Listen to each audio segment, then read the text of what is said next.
Hello, everyone in podcast listening land. I'm Karen Devaney. And I'm Ann Varner. And we're sisters.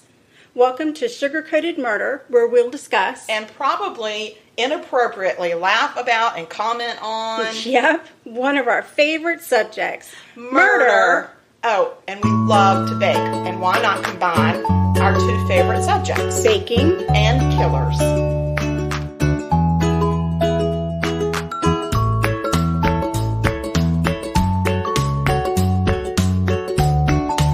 Karen Devaney. And you are in my kitchen. I'm in your kitchen. It's been a while. I know. I'm the one-handed bandit standing in your kitchen. I know, but you're doing so well. I am doing a lot better than I was a week ago. Even better than a week before that. Indeed.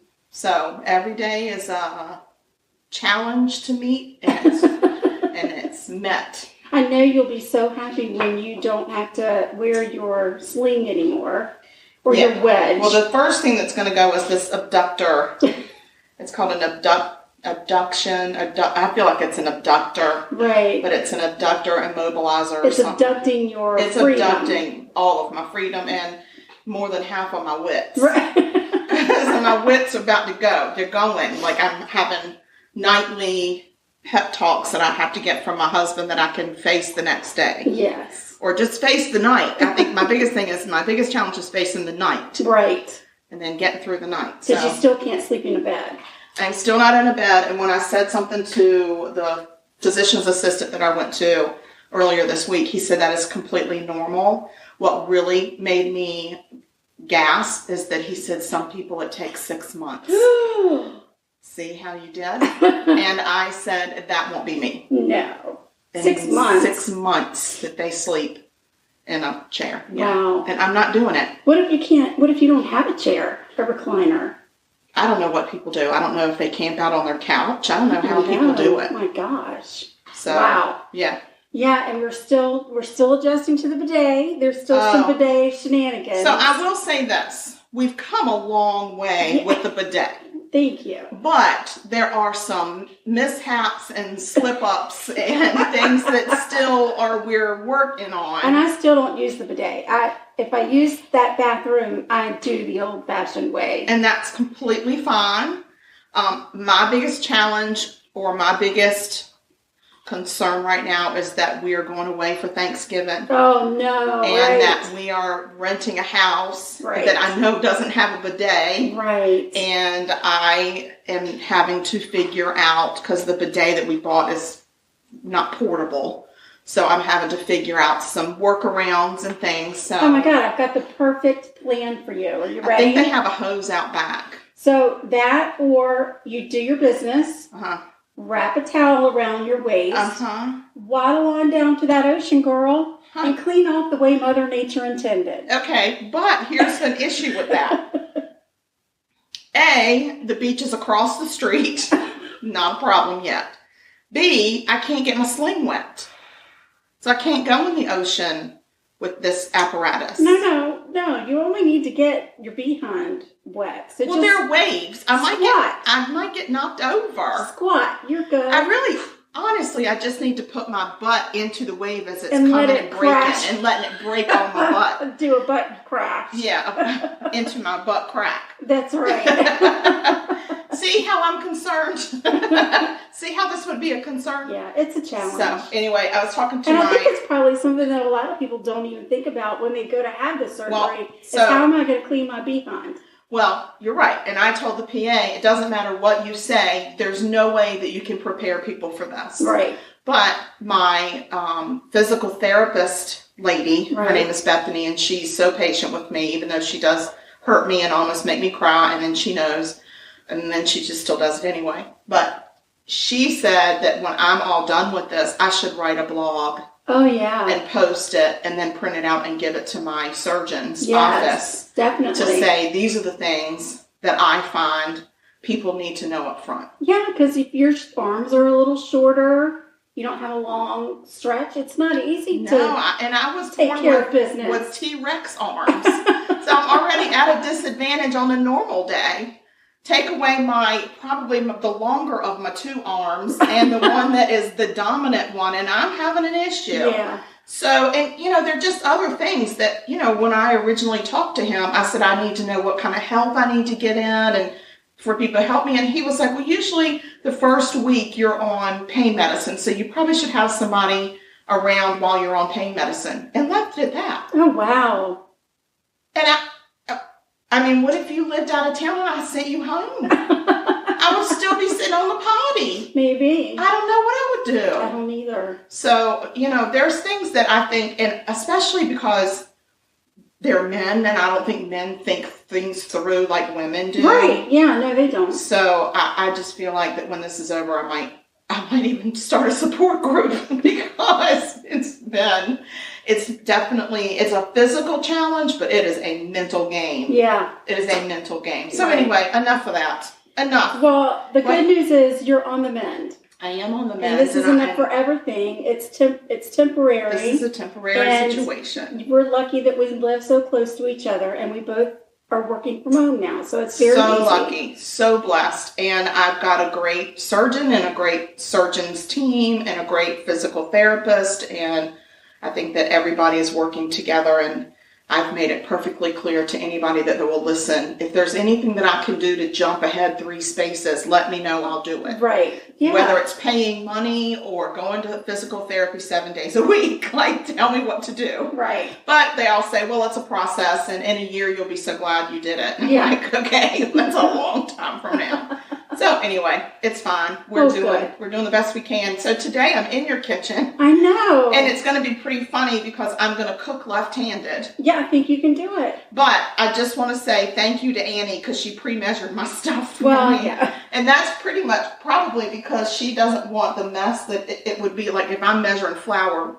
When I measure flour on a good day, I'm messy. If I'm doing it just with my left hand. Well, I just didn't think there needed to be a lot of frustration involved for your cooking. It just shouldn't be a struggle. You're going to get some good independence, and you're going to feel good about it. I think I'm going to feel like I've done something big. I didn't want to set you up for failure. Thank you. I so appreciate that. So today, what are you going to make? Well, I'm going to make these really delicate muffins. They're called Grandma's Honey Muffins. They're not from our grandma. No. But it's a taste of home recipe, and I do love a taste of home. Oh, yeah, they've got good ones. Yeah, they've got really good ones. I think that taste of home is it's like a group of Paula Deans. Yeah. Yeah. It's like a Paula Dean I remember community. when you used to get their magazines. Yes. And the funniest thing was they always hit a carrot somewhere in the magazine. Yes. And you had to find the carrot. You had to find the carrot. That was always so fun. So I do miss getting Taste of Home because I loved it, but it's very bad for me because I love to bake all of the stuff in it. Yeah. And then eat it. Right. So this is a Taste of Home recipe. I've made them a lot. I've made them through the years. A lot of times I will put blueberries in this. Oh, okay. And when I do, I use the Wyman's Wild Maine blueberries that are frozen. Yeah. Because for here, South Carolina, we have a blueberry season, but our blueberries aren't nearly as sweet as some that you get in the northern states. And the wild blueberries are the little teeny ones, right, which I really like in muffins anyway. And what I also do is I dust them with a little bit of flour before I put them in my recipe. Yeah. Because then they don't sink to the bottom of your muffin. But today I'm actually not using the blueberries. I'm just doing the honey. Just the honey muffins. And the honey muffin, to me, it's very good because it's buttery and it's got honey in it. But you can also almost use it as almost like a, you know how sometimes when you do cornbread on the side and it's a sweet cornbread. So you could use this almost as a sweet dinner roll. Oh, nice. Or a breakfast muffin. Oh, I can't wait to try it. So yeah, it's really yummy. Good. So the first thing I'm going to do is I've got Annie put together my dry ingredients. This is a really basic recipe, by the way. There's nothing weird in it. There's nothing that you wouldn't already have in your cabinet probably. So it's flour, sugar, baking powder, and salt are my dry ingredients. So baking powder, not baking soda. That's important to really read that recipe. And to know the difference. Yeah. And then the wet ingredients are an egg, a cup of 2% milk. You melt a 1/4 of a cup of butter, and you do a 1/4 of a cup of honey, which we are using honey from a farmer, Katie's farm today. Is it a 1/4 of a cup of honey? Yeah. Oh, shoot. What did you do? I I did a half a cup of honey. Well, it's going to be awful honey. It is. I'm terribly sorry. It's okay. I like honey. I love honey. So this is not going to bother me. Plus, I especially love Farmer Katie's honey. I've not met a honey that I didn't love, but I have not met one that I love more. I know, but now our wet ingredients are going to be a little bit more than our dry. So look at the consistency, and if we need to do something about it, just let me know. Okay, that's fine. So I'll be piddling along in the kitchen, and while I'm doing that, what will you be doing? I'm going to talk about a murder. And it's so funny. I've been having a hard time lately trying to come up with where to even start to look for my murders. You know, it's hard. If you ever get involved in a podcast out there and you're doing this type of, I can hear Trout. You can hear him because I can hear him. Yeah, he's having a little meltdown right now, and he's going through an adjustment because he's used to me being home all day, and I'm not home all day now, so I come home very quickly and leave. Trout, honey, you're good. Will he eat a treat? He will eat a treat. Like one of these special treats? Sure. Come here, Trout. Well, he's scared of the force, and you have to throw it at him. I will. Or not at him or to him. You might have a hard time. Okay. Anyway, I just really had a hard time. So yeah, you get writer's block sometimes. You do, and there's just so many, and it's like, okay, where do I start? And how? So I was like, okay, well, I haven't done a murder in Vermont. So I was like, I'm going to try. Have either of us done No, and here's why. Vermont has a really low crime rate. Yes, I think that we realized that before. Right. So they had 3 murders listed in Murderpedia, but none of them jumped out at me as, oh, that's kind of interesting. Yeah. So then that same day, I had a huge craving for hot chocolate. I thought, oh my gosh, I'm going to just try and see what happens when I type in hot chocolate murder. You don't know. Man, I could murder some hot chocolate right now. I'm telling you. Interestingly enough, there's a game called Assassin's Creed. Yeah. Okay. Well, they have a game in that game that's where you work a hot chocolate murder. No so way. Everything came up with Assassin's Creed hot chocolate murder. I was like, well, dang. That's not going to work. So then I went back to Murderpedia, and I was like, well, maybe Utah. I don't know. I couldn't find Utah, and somehow I ended up back in Idaho. Oh, no. So that's where I found the story. So we still don't know a Vermont murder. So if we have any listeners, which I know we have listeners in Vermont. Yeah. So if you're listening and you're in Vermont and you know of a great famous murder that we don't know about, or that maybe is not on Wikipedia or Murderpedia, but is something that happened either in your hometown or your county or something that you've heard about, let us know and we'll research and do it. We try to cover all the states, but some states just don't have a lot of murders. Do, and I find myself constantly going through that song, 50 Nifty United States, and I get, Utah, Vermont, Virginia, Washington, West Virginia, Wisconsin, Wyoming. Go, girl, you go. I know. I don't know it. I mean, I know I'm supposed to know it, but I just know the 50 Nifty part. I really enjoyed that in I guess I was middle school, maybe when we did that. So anyway, it might have been elementary. I'm Idaho this week. Idaho, all right. Especially because as I was scanning through, this guy's picture came up, and we'll post a picture of him because he's gnarly looking. I thought, okay, we're going to talk about you. So I'm going to tell you the story of Mr. Paul Ezra Rhodes from Idaho. We're going to start out with his victims. Okay. Please excuse Trout. He really is having a meltdown, but yes, I get it. He's had some medication, nothing bad for him. He's got some quiet. It's all natural. Quiet moments, melatonin type medication for dogs. But it hasn't kicked in. Just has to kick in, so we'll get there. Okay. Anyway, February 28th, 1987, 21-year-old Stacy Baldwin was working the night shift at the Red Mini Barn convenience store in Blackfoot, Idaho. Blackfoot, Idaho. Blackfoot, Idaho. Hey, Blackfoot, which Idaho. Is very close to Cedar Rapids. Okay. She loved her job at the Red Mini Barn. She, just after midnight, a group of her friends wanted to go out. They wanted to rent some movies. They were going to go hang out with Stacy for a little bit. So they're on their way. They get there, and as they're pulling into the parking lot, a truck comes barreling towards them, almost hits them. And they're so pissed, but they are thinking, okay, I'm pretty sure that was a drunk driver. And they go inside expecting to see Stacy behind the counter. But she wasn't there. And they look all over the place. No Stacy. She's nowhere. Her purse is there, but there was no Stacy. So her friends called the police immediately and said, hey, listen, we've got a situation. Police come to the Red Mini Barn store, and they look through. They can tell that the last transaction at the store was just after midnight, so right before her friends got there. Okay. And that there's $200 missing from the register. Oh. The friends then tell the police about the truck that they saw. They described the driver as a heavy-set man with long, dark hair.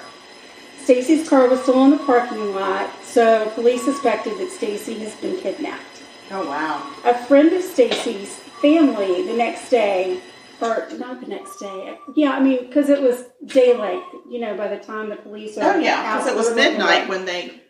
So the police are out looking, but there was also a dentist friend of the family that started going out and looking around to see if they could find any sight of where she could possibly be. And as he's driving along his route, he comes across two dumpsters, and he drives past the dumpsters, and he sees a body in the snow. Oh, shit. So he gets out of his car, runs over, and it's Stacy's blood-soaked body thrown behind dumpsters, laying in the snow. Oh, listen, can I just make a statement? Yes. Humans are not meant to be thrown aside next to, underneath, or inside of a dumpster. I completely agree. The only thing that is supposed to go in a dumpster is trash. Right. And God did not make humans trash. Now, we have some trashy humans. We do, but still. That do some nasty things. Yes. But God did not mean for his beings, even animals, right, do not belong in the dumpster. That is correct. Okay. That is correct. Just want to make that statement. Yeah. So Stacy had been shot multiple times. Police come out, they mark the crime scene, but they're pressed for time. Sorry. That's okay. They're pressed for time because it's winter time in Idaho, and there's snow on the ground. And as the sun continues to come up, the snow begins to melt. And when the snow melts, their crime scene melts. Yeah. So they're really kind of rushing around. They do find some tire tracks from a truck and 2 sets of shoe prints in the snow. They were boots. Mm-hmm. They also find 2 shell casings from a .38 caliber revolver and a long dark hair. Now, a .38 caliber revolver doesn't have it's not like a shotgun where your shell casings drop out, right? Once you're done firing your weapon and you've spent your bullets in the revolver, you have to open it and dump the shell casings out and then reload the gun. I had no idea. So, that's what this guy had done. He had obviously fired until he was done, emptied the casings, reloaded, and continued to fire. So that's why the shell casings were there. Stacy's hair was light in color, so they knew that this long dark hair did not belong to her. Yeah. I'm going to have to pick this dog up. Yep, you are. Oh my goodness. Or we're going to have to put him on the porch. Yeah. Which is against the rules of our apartment complex. I know. Well, so Stacy's wounds were not wounds that would be immediately fatal. Oh. So they knew, please hold. I'm picking up the dog. Oh, my goodness. So they knew that Stacy had been left to freeze to death and die in the snow, which is just ridiculous. I mean, it's bad enough that they shot her and put her beside a dumpster, and now she's got to lay next to that dumpster as she's dying and smell the nasty dumpster. Right. And think, my life has become nothing but a piece of trash. I know. I don't like it. So police investigate some potential suspects, but nothing ever comes of any of those. Everybody's got an alibi or they don't match, with the long hair or whatever. So they really didn't have a clue, but they continued to investigate. 16 days after Stacy was murdered, 23-year-old Nolan Haddon, and my gosh, if somebody from Idaho is out there and I am pronouncing these names wrong, I am sincerely sorry. Yeah, because you know what? We're just a couple of broads. We don't know how to... Just a couple of broads trying to do a podcast, for heaven's sake. We just don't know how to pronounce things. No, I got the first name, Nolan. Last name, Haddon. It could be... I think it's Hayden. But how do you anyway, spell it? Haddon. Okay, well, it sounds like to me Haddon. Yeah. And if it's not, then they should have spelled it a different way. Okay. So he's working evening shift at a convenience store in Idaho Falls. Nolan was going to school to be a radiation technician. Oh, that's a good career. The job at the convenience store was something that just gave him some spending money that he really wanted. And he enjoyed it. He was friendly with the customers. He was in his final semester of school. Okay. His brother actually stopped by the store. He was out and about. His brother stopped by the store around 10:30 that night, grabbed a drink, and, they chatted a little bit, and his brother went home. Okay. 6 o'clock the next morning, the morning shift girl gets into work. Now, I don't believe this was a 24-hour convenience store. Okay, so it get closed around midnight or so. Yeah, and then she opened it up at 6 a.m. Okay. Because when she got there, she was really surprised that the door was unlocked. Oh, gosh. Yeah. So she opens the door and walks in, and she's looking around for Hayden, and she notices the phone is off the hook. Uh-oh. And the register is open. Oh, no. And then she happens to spy some bloody footprints on the floor. And at that point, she calls her boss, the owner. The owner, he said, I'm not cleaning that up. Right. Well, I mean, personally, I would have probably been like, police. Right. But for whatever reason, she called him. I think so they could further investigate at that point. Yeah. But so he comes in, they're looking, and they follow these bloody footprints to the cooler. Oh, they walk into the cooler, and there's Nolan in a pool of blood in the cooler. Oh, no. So but he has a pulse. Okay. So the owner tells the lady, go call 911. Oh, now we're going to call 911. Right. He had been shot several times, and he was suffering from hypothermia. So police come in, they do their investigation. Nolan is rushed off to the hospital and put into surgery, immediately rushed into surgery. Okay. The police find that two packs of cigarettes are missing, a bunch of lighters, and $116 in cash. Oh. That's it. So whoever it is that's doing this, they're not out for the money. No, they're out for the thrill of the kill. Yeah. Police find 5 bullet holes in the freezer and 38 caliber shell casings on the floor. Right. Got ourselves a problem. There were no security cameras and there were no witnesses. So police take the shell casings, because Idaho Falls and Blackfoot are very close in proximity. They know that they've had this other killing at a convenience store. Yeah. So they take the shell casings from each shooting and compare them. They're exactly the same. Oh my gosh. They match. So we have a serial convenience store killer. Right. Stacy's autopsy had revealed that she had been raped. So police were kind of surprised that Nolan had been targeted. Because he's not a guy. He's not a woman. He's a guy. Right.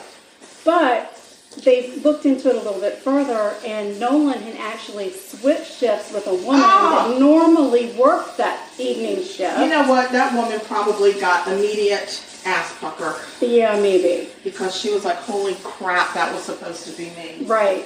Exactly. Oh my gosh. So, she switched shifts, so Nolan wasn't even supposed to be there, which is completely insane to me to even consider. So, and that also means that if this killer was casing the joint, waiting for the woman, he could have left and come back at another time. Yeah. Continue to case the joint, but he didn't. He walked in and just committed a senseless shooting of poor Nolan. Oh, God. Who, you know what? I think I might need to, I'm going to pause real quick and... I can do it myself. No, I need to move the oven rack down. Yeah. I think it's up too high. That is what I cannot do. Sorry, folks, going on pause. Okay, I'm back. Sorry. So, Nolan. We were talking about Nolan. Senseless killing. They could have, whoever this is, could have spared his life for sure. Because, again, when Nolan was shot, he was not hit in any kind of a kill spot. Nothing that would have killed him. But you said that was the same thing for the first girl. Exactly. Which I think is maybe something that's a pattern. I think they like the suffering, because then to put him in a freezer. Because he had hypothermia. Right. So I think that this person likes the suffering. I think they're not intending to instantly kill. Which is agree. Pretty damn sick. I mean, it's sick on top of sick. So Nolan takes a turn for the worse, unfortunately, and passes away. Poor Nolan, R.I.P. buddy. I know. His cause of death was hypothermia and blood loss. Due to murder. Exactly. Thank you. Senseless. Just completely. Anyway, he could have easily been saved. If the guy hadn't put him in the cooler, he probably would have survived. Yeah. So. That's just mean. Right. That's mean-spirited. The good news is there was a hair sample. There was another long hair that they found. So they've got a hair sample. They've got the boot imprints from the bloody feet prints. Okay. They've got the shell casings, and they have a vague description of a man in his truck. From Stacy's crime scene. Okay. So the two of them are matching up pretty well. They're fairly certain they've got a problem. So on March 19th, Nolan is laid to rest. Mm.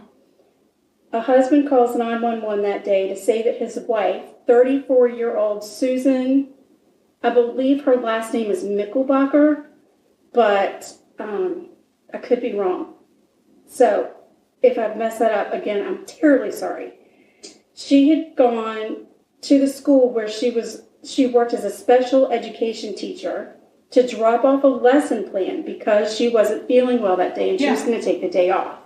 And back in 1987, you couldn't just email your lesson plan. No, you couldn't. You had to go into the school. You did. Her husband told the 911 operator that she'd never come home, and he couldn't find her anywhere. So police put out a notification, and they put her picture on TV. Yeah. And several calls start coming in to say they had seen Susan at a grocery store parking lot. Okay. But nobody had seen her since. In less than 24 hours, they find Susan's van that has been abandoned on the side of the road in Idaho Falls. Okay. They go into the van. They find long, dark hairs in her van. Susan had short hair, by the way. Okay. They find her checkbook. They can see that she has written several checks for cash. Oh. Altogether, they totaled $2,000. Susan had been to several banks and cashed the checks. There were receipts for that in the car. Investigators go through that van with a fine-tooth comb. Good. And this one investigator, brilliant, absolutely brilliant, notices a certain kind of grass stuck underneath one of the front tires of the van, and he says, we don't have that kind of grass on this side of town. Oh, well, he's a smart boy. That's right. And it's a certain kind of grass that I guess grows in the desert, which I don't understand because I didn't think... Yeah, there are grasses that grow in the desert. No. I didn't think Idaho had desert, but maybe. I didn't realize it snowed in the desert either. Yeah. But that's just me being ignorant, I suppose. Yeah, I didn't know that we had deserts in Idaho, but I'm a dummy. Me too. I don't know anything about Idaho. It's shameful. It's just shameful. To me, it looked more, instead of desert, when I saw pictures of it, it looked more like prairie to me. Okay. Whatever. So, it's on the western part of town, not where they were. Okay. West of them is where they had those types of grasses. Okay. So I thought, all right, let's go that way and see if we can figure out where this happened, and if we can find Susan, because we don't know if she's dead. She could be alive somewhere. She could be. So they start out again. Remember, it's winter in Idaho, snow on the ground. As they're driving down this road, they can see a field with a long fence that runs along the road. And then there comes a point where there are tire tracks in the snow, and somebody's busted through the fence. And they get off the road and they start to follow the tire tracks, and then they stop because they want to get out and walk it by foot in case there's any kind of evidence. Yeah. The first thing they come across are some papers from school, from Susan's class. Oh my gosh. I know. This is not good. But we don't know. They could get there in the nick of time.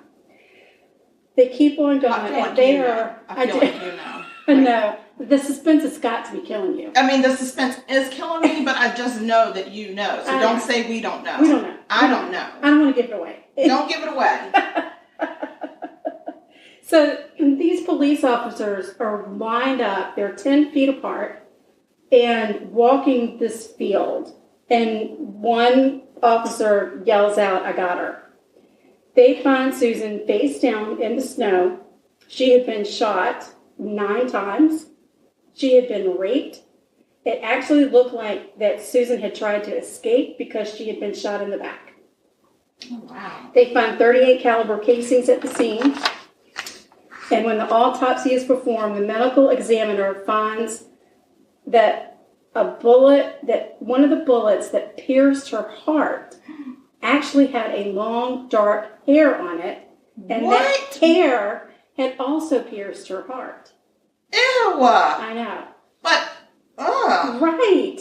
But, calling card, I feel like this is a calling card, but is this person wrapping their hair around a bullet? I mean, maybe constantly shedding. I don't know. I don't know what's happening. I mean, I do shed a lot, but I don't stop to wrap it around things. I don't know. Maybe, I don't know. It's just odd. I mean, I do know. You know. I know. But I don't know. You don't know. You the hoe, and I don't know. That's right. Anyway, investigators start kind of scanning the area, and they come across a farm. There's a farm hand out, and they go and say, "Hey, did you hear anything? Did you see anything?" He's like, "Yeah, I heard about 6 or 7 gunshots." Oh. And they said, "Well, did you see anybody driving on the road before or after?" He said, "Yeah, after the shots, I saw my cousin driving on the road. His name is Paul Ezra Rhodes." And what does Paul Ezra Rhodes' hair look like? Well, it's long. It's long, dark hair. Yeah. Let me just tell you about Paul Ezra Rhodes. He had a record in Idaho.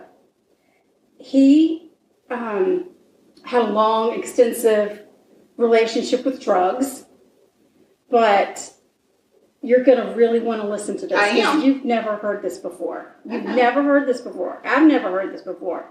Paul had been convicted of performing lewd acts on a mannequin.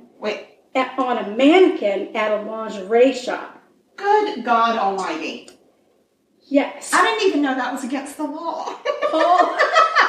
Well, he had broken into the lingerie shop. Like, what is that in the penal code? I do not know, but you're not allowed to do that. I didn't know that was against the law. Yeah.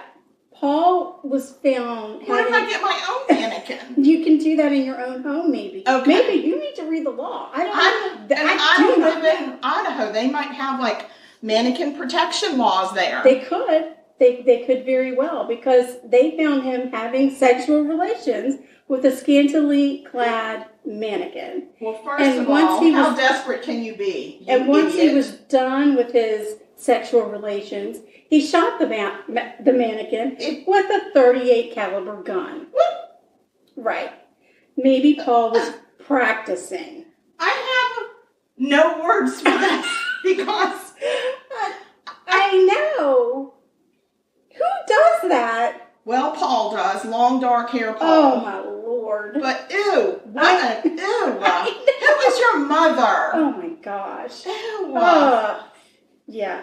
No. And if I were that dude that was like, yeah, that was my cousin, I'd have said, yeah, that used to be my cousin, but we have disowned him because he's weird. That's right.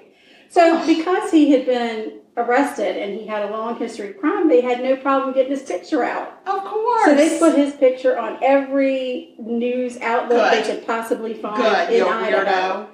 And not just Idaho, but like all over. Get yourself together, dude. I know. So a trucker calls in and says, I've seen him. I see him. He's here. He's here where I am. Are you at a mannequin store, sir? No. Get out. No, he was in a parking lot, a truck stop in Nevada.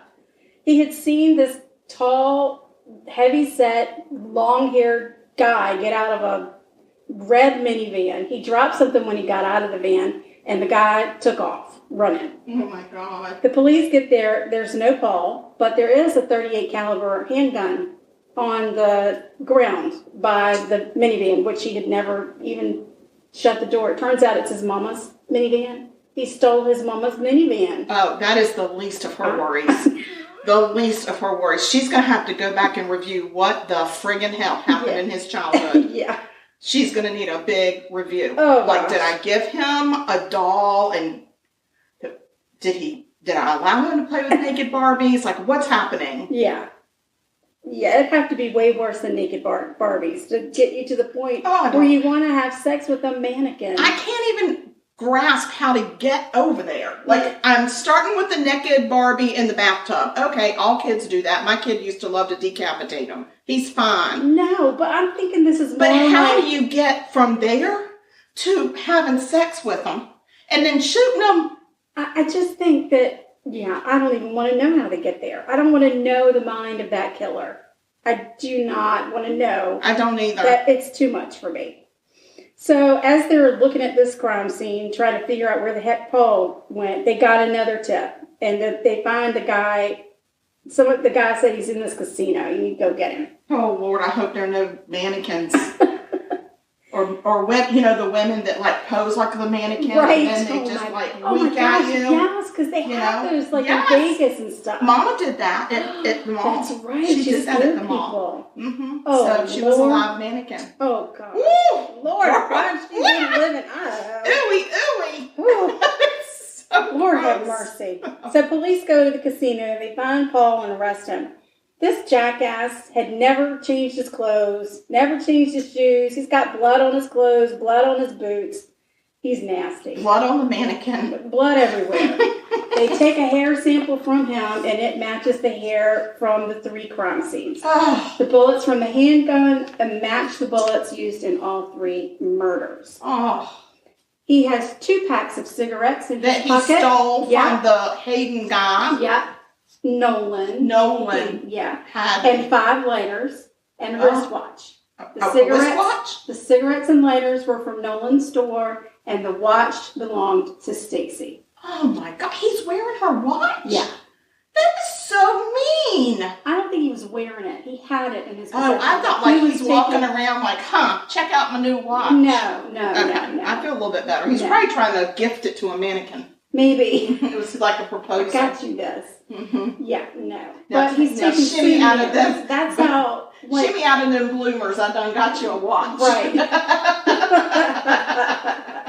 So they take him in. He's arrested. They're asking him questions. They sit him in a room. They go down the list. Okay, you're being charged for this murder and kidnapping and rape, and this murder and kidnapping and rape, and this murder and kidnapping. Yeah, because there was no rape on Nolan. Right. And he just looks at the investigator and he says, I did it. And then he puts his head down on the table and goes to sleep. Excuse me. That's it. Night-night. I did it. Night-night. And I'm real tired. Yeah. Oh my gosh. Yeah. So he pleads guilty. He does? He does. He pleads guilty to first-degree murder and first-degree kidnapping. So he don't try to get off on insanity? His lawyers did try the insanity thing, and it didn't work. Okay. His lawyers actually tried everything in the world you can think of. But how old is this creep? I don't know. Well, I think he was in his 40s. I can find out. Are you kidding? I'm thinking this is like a kid. No, he wasn't a kid. Not a kid, but I'm thinking like 20s to early 30s at the most. Maybe he was 30s. Because they didn't really give a lot of information on the age. Well, he was born in 1957. And when does this happen? And this happened in 87, so he was in his 30s. Okay. He was 30. Anyway, Paul is given life without parole for Nolan's murder. Okay. And he gets the death sentence for both Stacy's murder and Susan's murder. That is great news. On November 17th, 2011, he was given some hot dogs with some sauerkraut, mustard ketchup relish, baked beans, Jell-O fruit salad, and strawberry ice cream cups for his last meal. Now, would that be your last meal? At the time, going out with a belly full of hot dogs and sauerkraut. That's making me gassy. At the time, they didn't get to choose. Oh. That's well, just, I like that. That's See, just I don't what think you they got. should get to choose. I think they should get frozen fish sticks and old tartar sauce and bologna sandwiches. And barely cooked. Yeah. Not all the way cooked stuff. And some gnarly molded corn or something. Right. So, and his legal team has tried to get him a stay of execution. They have tried to say death by lethal injection is... Are they done? They're done. Can you pull them? Yeah. I just don't death by lethal injection is inhumane. As if he had been so humane. Yeah, exactly.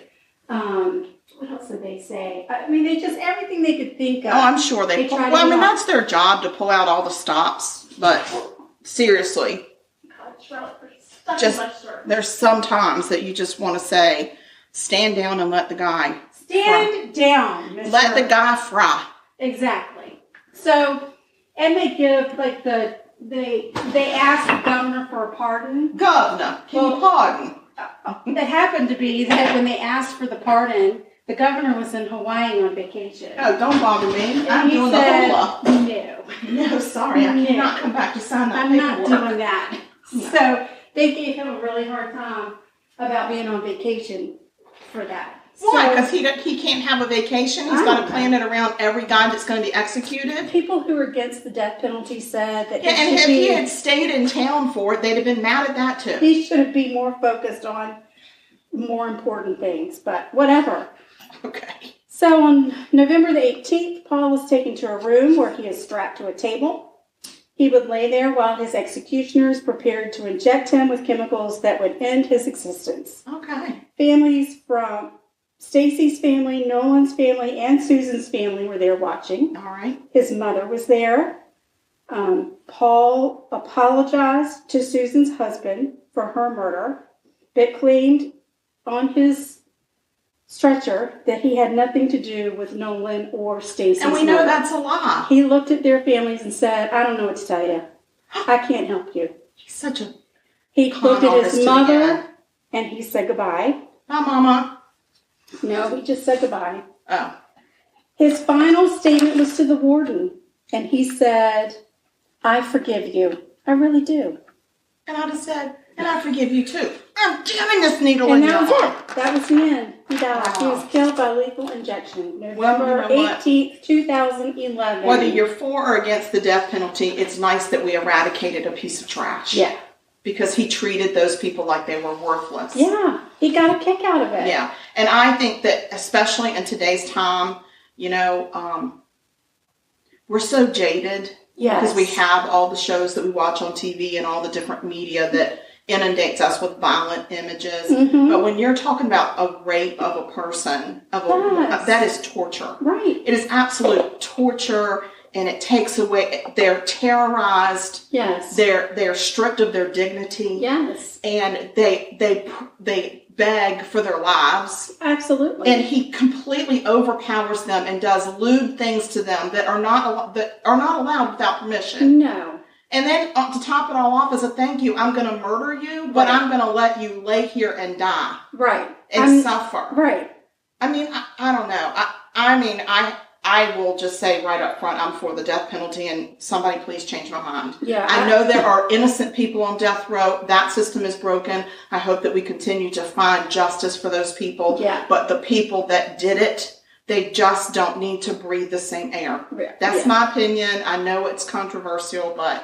Well, in a lot of states, I mean, this is one of the few that we've actually heard where they've not overturned the death penalty during the time the person is incarcerated, because that does happen a lot. You're given the death penalty. Oh, yeah. But then a new government comes in and they overturn the death penalty in that state, and then they're not executed. They're just converted to life. And then the question is, when the next governor comes in and reinstates the death penalty, those people don't get reinstated for the death penalty. They've been given pretty much a pardon. Right. So, anyway, that's his story. That is a crazy story. He is a piece of trash. He was a piece of trash. And hopefully we'll post his picture because he really just looks nasty. Hopefully he's on a slow roast down below. Yeah, and here's the weird thing. On Murderpedia, I did find him on Murderpedia initially. And he actually had 3 other victims listed, but nowhere in any of the stuff that I read does it say anything about his conviction for any of those other murders. Yeah, that's interesting. So, and they had, the petitions for appeals and everything else on Murderpedia in there, but there was nothing about those other victims, so I'm not really sure.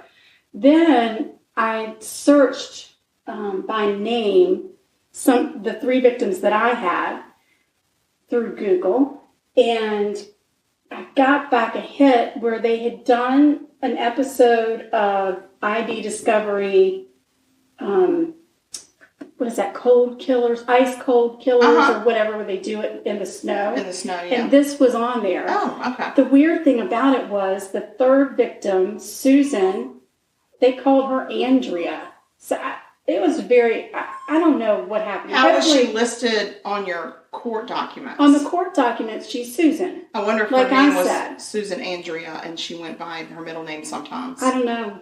No, because they gave a different last name. Oh. It was completely wrong. And I know some shows change the name. They did change it. But why choose to change one name and not the other 2? Because her family said we don't want it. Maybe. We don't want to participate. Maybe. That could very well be. That could very well be. But anyway, I thought it was an interesting story. Serial killer in Idaho. So your muffins are smelling great. They're Why out. don't we go on pause and we'll flip around and you can tell us a story. I will. I got a story. Okay. Come on now. All right. We're going to go on pause again. Okay. Bye now. We're back. And we're back. Yes. So, while we were gone, we flipped around and got a little bit more comfortable. But I also want you to know that my sister is wearing her dog Trout like a piece of clothing. So we've had a discussion about how she needs a dog carrier. We've got some friends that carry their dogs in a cute little carrier like a baby. And she said, no, I don't want to carry a dog. And I said, but you're carrying, it happened. She said, I don't want this to continue to happen. And I said, but it happens.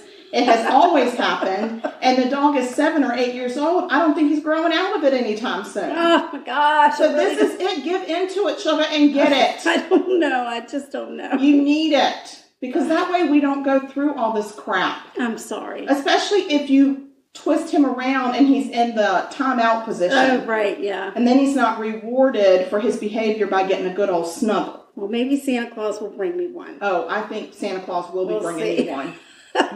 Yeah, it may not come directly to this address, but it's going to be here. Oh, my. All right. So the muffins are out. They look like they might be good, but I will say that I didn't spray the pan, so there may be an issue with getting them out. We'll let you know, but I will be upfront and honest. If I screwed it up, I'll let you know. Oh, and my apartment smells amazing. I love it. Love it. Amazing. Amazing. All right, so talk murder to me, girl. Okay, so I found a murder, and it happened in Charleston. Oh, we live in Charleston. We do live here. Holy cow. And it actually happened this year. No way. It happened in February of 2020. Yeah, so it's new. What? Yeah, it's new. And they solved it and all that jazz already? Mm-hmm. Go Charleston PD. Well, yeah. Yep, that's true. Go, y'all. Okay, so this girl's name is Celia Sweeney. Oh, I love that name, Celia. I love Celia, yeah. So she was born in Newport, Rhode Island. Oh.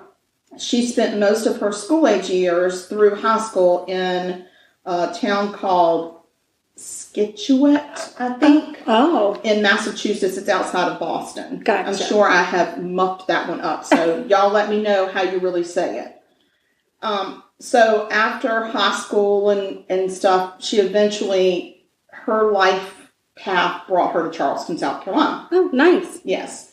She loved Charleston because it was, we're on the coast. Well, duh. It's beautiful here. And she wanted to stay on the coast.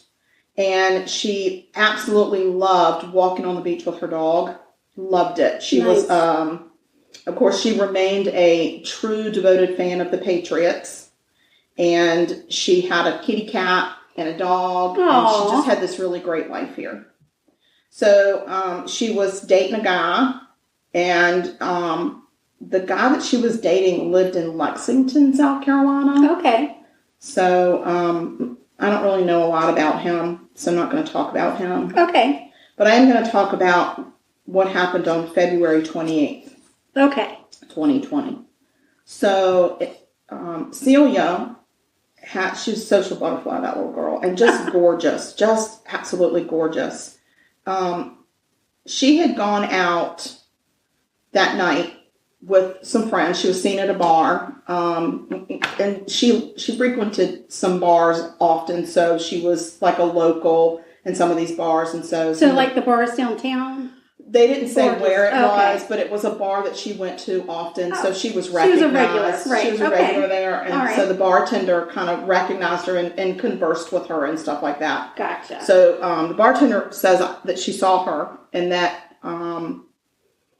Celia had told her, it was late at night when they walked in, so Celia said, I brought some friends with me to try to get them out of my house because one of them is incredibly intoxicated. Oh. And I'm just trying to bring them out and then maybe shake them loose. Right. Good. They're like the house guests that won't leave. Right. Right. So she's like, so I'm gonna probably, she was completely sober. Right. But the guy one of the guys that she was with was so intoxicated that they actually refused to serve him at the bar. Right.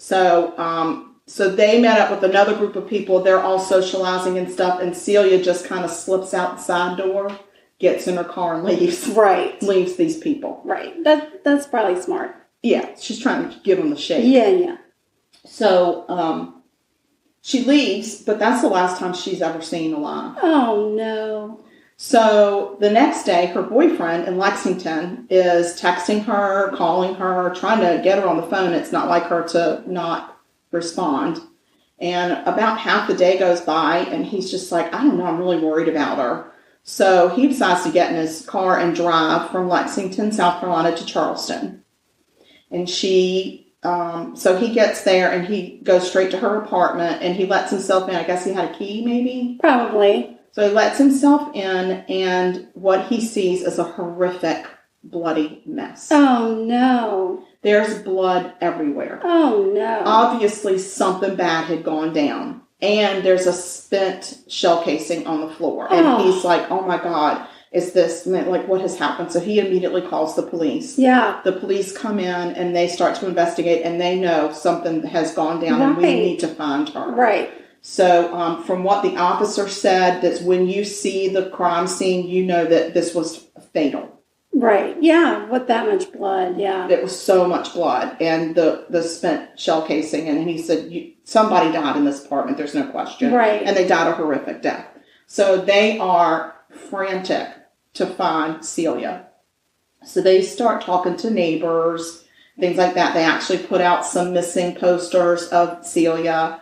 And a couple of the neighbors said that, they had seen her earlier in the day with some house guests, some people that were over and stuff, and they were in the parking lot, and then they were back in her house, and back and forth. And then they said they saw her car in the wee hours of the morning driving around the parking lot, which they thought it was weird, like she was looking for a parking spot, but there were plenty of parking spots open. Oh, yeah. So, and she had an Audi S5 convertible, so it was a well-known car. Yeah. It was a car that that's catches Stacy. your eye, right. Yeah. So, and then they said,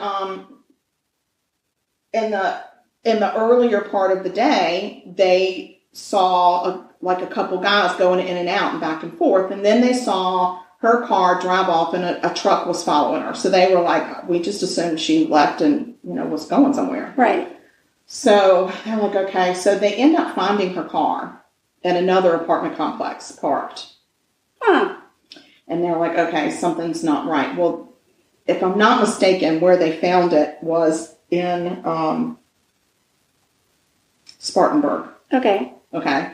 So now her car's in Spartanburg. That's not around the block from Charleston. No, it's a ways off. Still in South Carolina, but it's not like 20 minutes away. And then they also start trying to figure out who was she with? Who were these people she was with?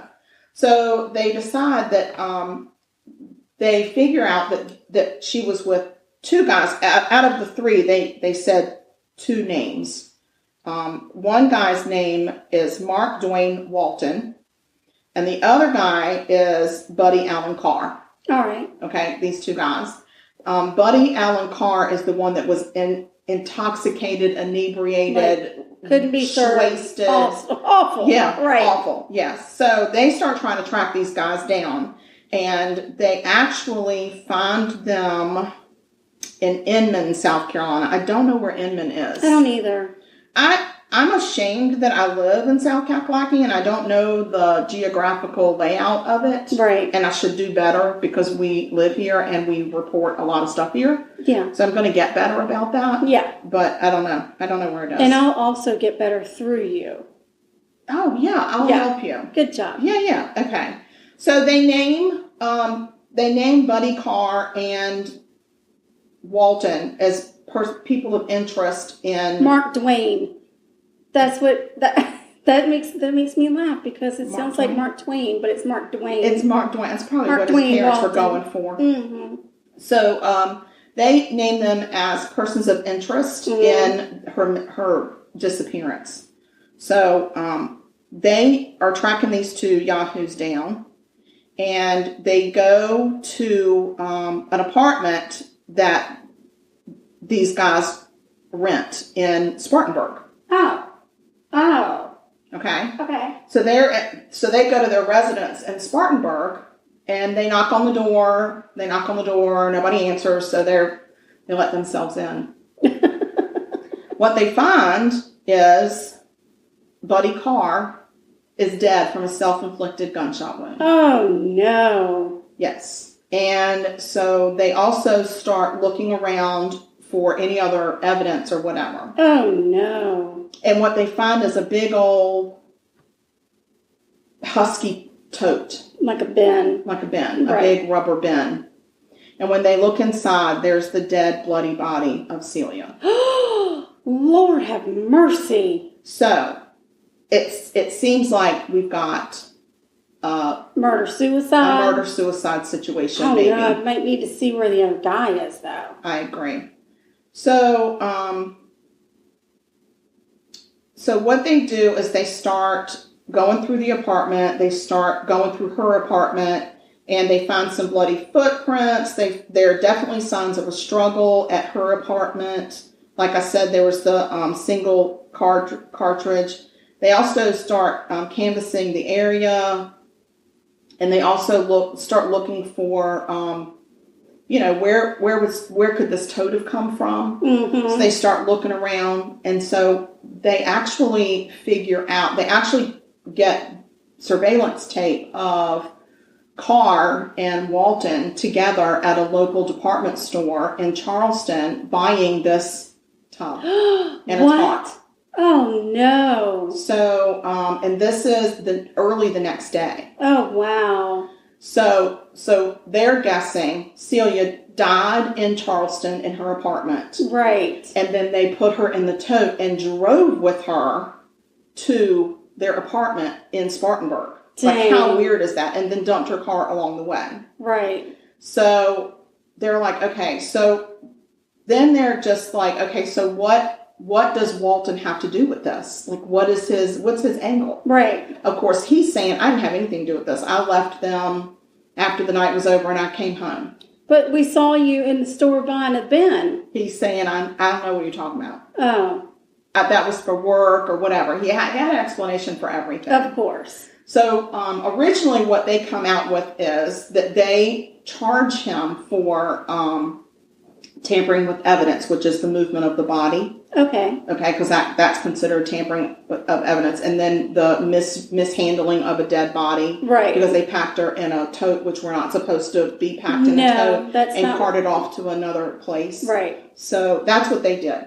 And so they at least which would buy them some time, right? Yeah. To figure it out. Absolutely. Absolutely. So what ends up happening is they were able to say that the owner of the truck, remember there's a truck involved, was Buddy Carr. So he was the one driving the truck. Okay. But they figure out that Walton had driven her car. With the dead body in the tote. Nobody is, but we don't know if that was in the back of the truck or that was in the back of the car. Right, we don't know which one it was, but it doesn't matter because they're working together. Right. So, and then the autopsy comes back, and Celia had suffered significant blunt force trauma to her head, and the autopsy said that would have resulted pretty much in her immediate death. Right. Because she was beaten so bad. So the spent casing was overkill. Right. On their part. So they also discovered when they found Carr, I'm trying to remember in the bed of Carr's truck, they found a claw hammer covered in blood. Oh, gosh. Latex gloves. Concrete bags. Oh my gosh. Camouflage nylon strips. So it was a burial kit pretty much. Yeah. For them. So, and they were able to link him to the purchase of every one of those items, and they had gotten it from 2 separate Home Depot trips. You can't buy stuff without people knowing now. Well, hello. There are cameras everywhere. People. Don't be stupid. So here's an idea. Stop freaking murdering people. Just stop. I will be so happy if we go, oh my gosh, no murders happened in 2020. Right. And so we're only going to report on past murders. So please make that happen. Right. Because I would be so happy as a podcast that talks about murder. Yeah. I'd be more than happy. Elated. Let's say 2021, no murders. None, zero. How about we'll just try for the United States this 2021, and then 2022, we're going to try for the rest of the world. We'll go global. We're going to go global. Yeah, but let's just stop freaking taking people's lives. Right. They're not yours to take. No. They're not yours to take. No. So they identified Carr on the Home Depot footage, and then also Walton was on the... So they were going back and forth from Home Depot to her apartment and back to Home Depot and back to her apartment because they probably are not smart enough to tie their own shoe and they're trying to figure out how to get rid of a body. It sounds like it. Yeah. So they actually were able to arrest Walton on accessory after the fact. Okay. More, whatever you need to keep him in jail. Yes. So as of May of this year, now this happened in February. Right. May of this year, they have upgraded his charges to murder. Good deal. So it has not gone to court yet, but he is arrested. He is in jail in Charleston County, but they haven't gone to trial, but they had enough evidence to say this is who did it. Now, he has not been proven innocent or guilty, so I can't say he's innocent or guilty. I don't know, but at least we know that he was there, and he participated in the transportation of her body. Mm. So, but I just felt like that was really interesting because A, it happened here, and B, 2020 is a shit show. Yep. 2020 is a shit show. So, Buddy Carr solved most of the murder for us by killing himself. Right. Walton is going to have to go to the stand trial. And we're going to see what happens when he stands trial. I can't find anywhere where the trial date has been set. Yeah, I think there have been a lot of delays because of COVID. Oh, yeah, a lot of court delays. I can't imagine what the court dockets look like now. Can you imagine? I can't. But the really sweet thing is that her parents, of course, had they had her body transported back up to Massachusetts, and she's buried in Massachusetts where they live. But the local newspaper there did the most beautiful article on her, and they covered all of this from day one. So I thought it was really interesting that even though this all happened in Charleston, but because her parents were local to Massachusetts, that paper picked it up immediately and covered every single day of her disappearance, finding her body, all the investigation, everything. They've covered it from the get-go. So, and that's kind of how I found it, was I was looking through some stuff from Boston, and then I was like, this murder happened in Charleston. I'm like, why are they covering a Charleston murder? But that was why, because she was from there, and that the people in that town are they're still very tied to what happened. Right. Yeah, I'm sure. Yeah, so that was my murder. It was a quick one because I'm a one-handed bandit. That's all right. I've always wanted to visit Boston. I have too. My daughter went there, and she absolutely loved it. As a matter of fact, I thought she was going to move there for a minute. Oh, wow. But she, like I don't know that she absolutely has totally embraced the thought of winter. No, because, for instance, it was 43 degrees this morning when I woke up. Yeah. And I told my office mates, via online, of course, that it was offensively cold. Offensively cold. Yeah, and so I don't think we're going to do well in Boston. No, I just was thinking I'd visit. Like I would love to visit. Spring, maybe. I would love to visit in the spring. Yeah. Yeah, I would love that. Or even in the fall. It might be too cold in the fall. Oh, that's true. It might be too cold in the fall. That's true. That's very true. I know she had a really great time. She even went kayaking like in the Boston Harbor or something. Oh, wow. And then she went to like downtown Boston. I don't know. She just really had a great time. I like to listen to them talk. Oh, me too. I love a Boston accent. Love it. Yeah. I love them Wahlburgers. Oh, yes. I mean, what are their names? Wahlbergs? Wahlbergs. Yeah, I would like to eat at the Wahlburgers in Boston. Yeah, that'd be fun. It would be fun. So I enjoy that show. Yeah, very cute. Yeah, so that's what happened to sweet little Celia Sweeney. She didn't deserve any of it. No. She was just trying to get them nasty old drunk men out of her apartment, and nobody knows why they did it. There's just no rhyme or reason as to why they did this. Right. She didn't even show signs of being sexually assaulted. Right. So I don't know what the frig. But, all right. But I will tell you that one of them, and I think it was Walton, but it could have been Carr, has a very long past history of being arrested for meth. Okay. So maybe somebody just wasn't in their right mind. Yeah. So there you go. Yeah, there you go. So can we put it on pause and you try to get a muffin? Yes, I can do it. We can taste a muffin and see how we do. We can keep talking because we have to talk about we have social media. So you can brief them on social media. I shall brief them. Okay. So we have social media. That social media is, we're on Instagram. Yes. And it's at murder. No. See, I'm confused, but it's because my arm is not cooperating. Okay. So does your arm move your mouth? It actually helps feed my brain. A lot of energy is going into healing right now. I understand. So our Instagram is at Sugar-Coated Murder. Come find us there. We're up to 740 followers. Holy cow. So come join the fun. Look at us Yay! go. Woo! That's right. Also, we have Facebook. We do. We have a Facebook fan page, and that Facebook fan page, you can find us by just putting into the Facebook search Sugar-Coated Murder fan page, fan group page or something. Just Sugar-Coated Murder fans. Sugar-Coated Murder Podcast. Oh. Fan page. That's what it is. Sugar-Coated Murder Podcast fan page. And we also have a regular page if you don't, for some reason, want to be part of our 155 closest friends, which I don't know why you wouldn't want to be. You can just follow along on our regular page, which is the Sugar-Coated Murder Podcast page. Right. And then we have email. We do, and we'd love to get emails. Here's something to figure out how to email us. Give them a reason.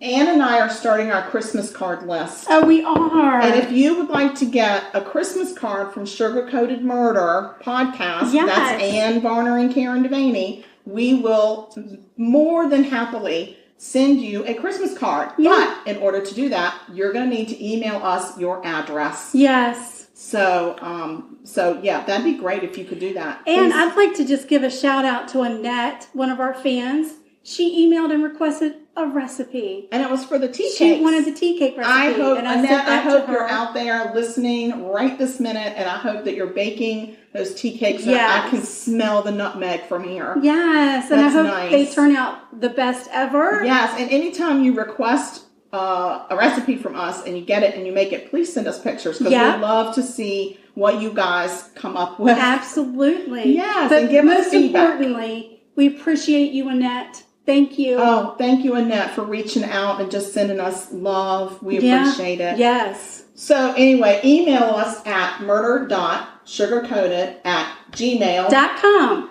and tell us you want to be on the Christmas card list and give us your address. Yes. Or the address of your closest friend who's also a fan. Or the address of your mother whom you listen with. Or send us your address book. We're good with that too.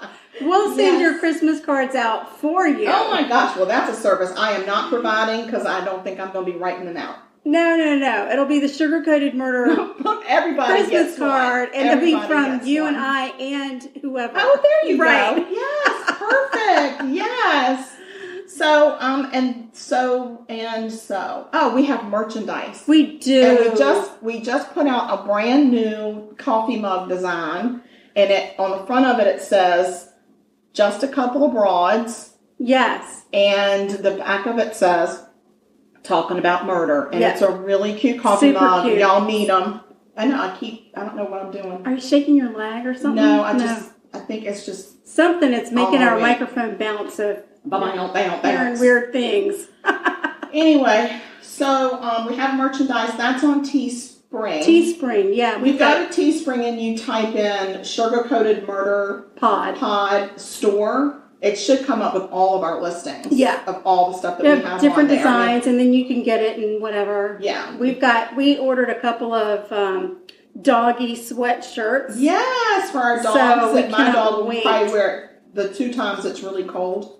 Yeah. But it's okay. They're so cute. They're adorable. And they actually say Sugar Coated Murder Barking Team. Aww. Yeah. And then, so find our merchandise and find us on social media and find us on email and be our friend. And we love y'all. We do. We're going to taste this honey muffin. Honey. See what it's all about. Honey. Taste it. Okay. Yeah. We'll split it. I can't split it because I have one hand. Okay. There we go. All right. Here we go. Mmm. Oh, that's nice. Oh, that is nice. Mm-hmm. That's very good. Just a little bit of light honey. It's not and it really is kind of a roll consistency. Mm-hmm. Yeah, if we had the right amount of honey in it, it would be more like a muffin. I understand, but this is perfect substitution for cornbread if you don't like cornmeal, which I'm not a huge fan of. This is wonderful, guys. So you all definitely need to get the recipe and make them. They are great if you can put in chocolate chips or you can put in whatever. Yeah. But they're a great little muffin to have around for Thanksgiving while you're cooking and people, they're wanting something to eat. It's the perfect little and treat. thank you, Farmer Katie, for the honey. Mm-hmm. We love, so check out Growing and Minds. Thank you, Farmer Katie's bees for making the honey. That's right. Yeah. So it's Growing Minds. Look them up. Mm-hmm. They do really fun little goat tours, and it's just an incredible place. Sign up for a goat experience. Yes, oh my gosh. Mm-hmm. And those goats are so freaking cute. Oh, yeah. Gosh, they have great personalities. We're big fans, and they're big fans of ours. They really are. Yeah, except for that Tina. She's got a little bit of an attitude. A little bit, but we're working on it. I love her. I love her too. She deserves to have an attitude. Yeah, and then one more thing, and we'll remind you of this and post a link. Our friend Andrea, who's done several podcasts with us, it's getting to be Christmas time, gift giving season. If you start to plan it out, she's doing gift certificates this year. Oh, that's wonderful, so you Andrea. Can get any kind of a gift certificate for any of her services. Any of her services. Spiritual reading, there are all kinds of stuff. So we'll post a link and you can go there and check that out.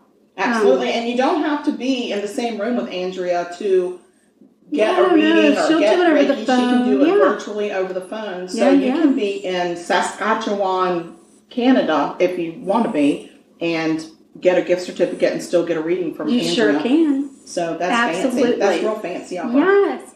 All right. Well, I think we've covered everything. And then some. And then some. Y'all stay sweet. And don't murder. No, because if you kill people, we will talk about it. That's right. All right, y'all. Bye now. Bye.